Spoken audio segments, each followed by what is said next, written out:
Good day mga kabasyong, welcome sa aking channel. So, sa video na to pag-usapan natin itong choke positioner. So, dito tayo. Ito ang choke positioner ng 2E. Yan.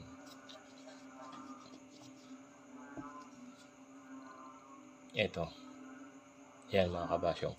So, sa choke positioner, itong tip ko mga kabasyong, itong automatic choke nyo, hindi nyo siya mapapagana ng operational kung wala kayong BBSB, bimetal vacuum switching valve.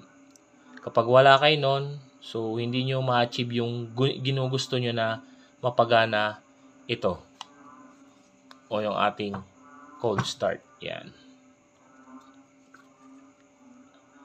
So, katulong ito ng ating choke. So, kapag mainit ng ating choke, syempre, tataas ang ating vacuum. Then, nakakabit ito sa ating BBSB. Ito. Yung sa outer part, yung pinaka labas. Di ba may magkatabi na dalawa. Tapos, merong isang nakaturo palabas. Yun, dito nakakonnection yun, mga kabasyong. Dito. Yan, mga kabasyong. Yan. So, bakit nagiging issue ito? Working yung ating BBSB, pero sumasablay ito. Tumatagal. Kasi nga, hindi niya nahihila masyado. Bakit? Una, check nyo yung check valve nyo. One-way check valve. Baka naman baliktad yung kabit. Or, butas yung inyong linya. Or isa pa, ito. Nakikita nyo to. Yan. Ito, may clip tayo dyan, lock. May plastic pa yan sa loob.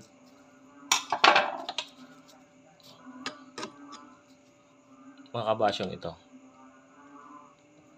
Yan. Kapag yan maluwang or wala na, masyado nang mahapit, hindi niya na mahila ng husto. Yan. Hindi niya na mahila, may allowance na siya. So, ito kasi nakaset. Yan. Kung makikita nyo, itong green na to. Ito tinutukoy ko.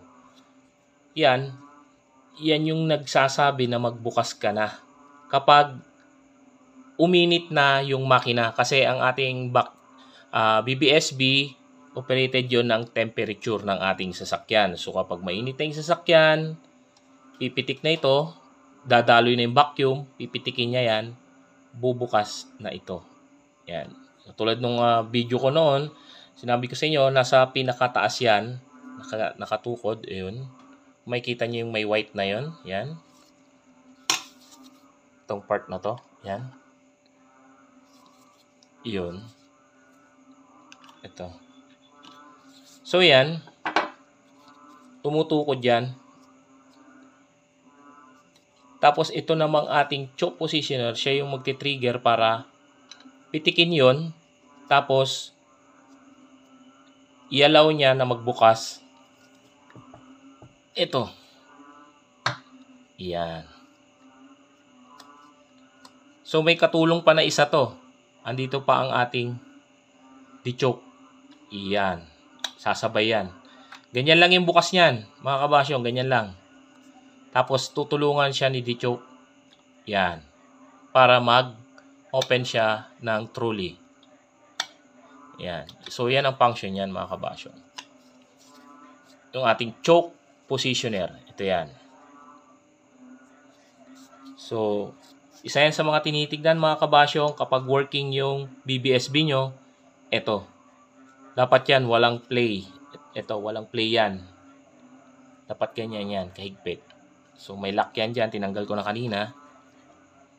Yan. So, yun lang. Sana nabigyan ko ng idea with regards sa ating choke positioner. So, susunod tayo sa mga back diaphragm. So, isa-isahin natin yan, mga kabasyong. Yan. So, nauna lang tayo sa choke positioner. Yan. So, yun lang mga kabasyong. Maraming salamat sa panonood. At kung di ka pa naka-follow sa aking Facebook page, please follow my Facebook page and subscribe to my YouTube channel, Don Basyong. Yun lang po. Maraming salamat. God bless.